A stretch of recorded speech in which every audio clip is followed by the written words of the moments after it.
Parents in Baldwin County getting a lesson in social media moderation. Yeah, that's because screen time for teenagers is up to nearly 10 hours a day. That's according to some doctors. And tonight in Fairhope, parents were given examples of what to look out for when their children are on apps. Fox 10 News reporter Stephen Moody with the story. Twitter, TikTok, Instagram, and Snapchat. Each of those apps are used by billions every day. Millions of those users are kids. Tonight at Fairhope Middle School, parents were briefed on the biggest issues their children may face when scrolling. Children will tell you when you ask them, what's the biggest concern that you have? And they always tell you cyberbullying.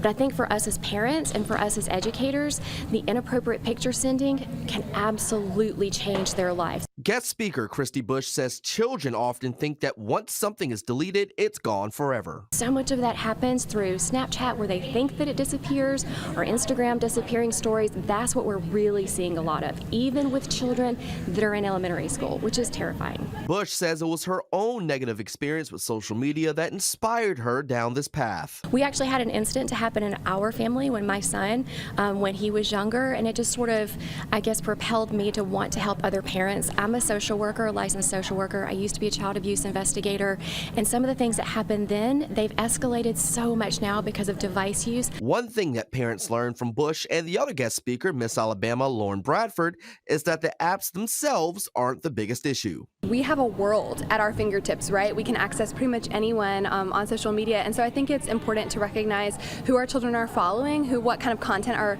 children are consuming, and really setting boundaries on that. And that was our Stephen Moody reporting. Experts say it's important for parents to communicate with their children and do random checks to monitor their time on social media.